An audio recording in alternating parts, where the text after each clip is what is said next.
અભ્યાસ કરું છું. આજે હું તમને પુરાની વાર્તા કહીશ. એક હતા દાદા, એને ખેતરમાં બીજ નાખ્યું અને મનમાં ગાયું, મોરા મોરા ખૂબ વધજે, મોટો મોટો થાજે, સૌથી મોટો બનજે. પછી દાદાને દાદી જોઈ ગયા.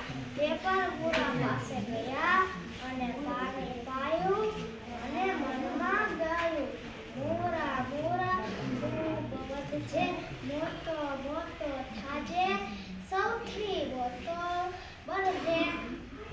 પછી દાદીને પાણી જોઈ ગઈ.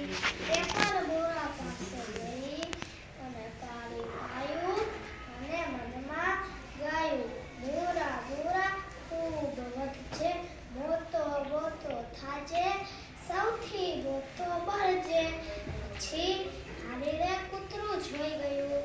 તે પણ મોરા પાસે ગયું અને પાણી પાયું અને કૂતરાએ મનમાં ગાયું, મોરા મોરા ખૂબ વધજે, મોટો મોટો થાજે, સૌથી મોટો બનજે.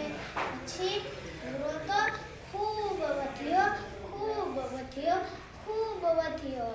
દાદા મોરાને કાઢવા ગયા, પણ મોરો તો બહાર આવ્યો જ નહીં. મોરો તો ઊંડે ઊંડે, મોટો મોટો અને લાંબો. પછી દાદાએ દાદીને બોલાવી. દાદાએ પકડ્યો મોરો, દાદીએ પકડ્યો દાદા, પણ મોરો તો ઊંડે ઊંડે, મોટો મોટો અને લાંબો, પણ મોરો બહાર આવ્યો જ નહીં. પછી દાદીએ ભાણીને બોલાવી.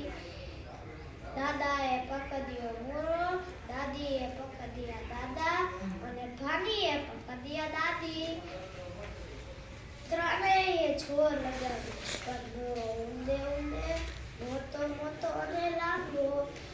પછી ભાણીએ કૂતરાએ બોલાવ્યો.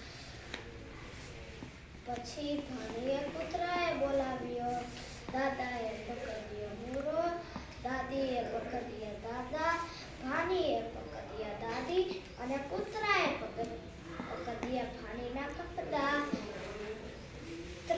ચારેય જોર લગાવી અને ઘરના પરિવારે ગીત ગાયું, મોરા મોરા ખૂબ વધજે, મોટો મોટો થાજે, સૌથી મોટો બનજે.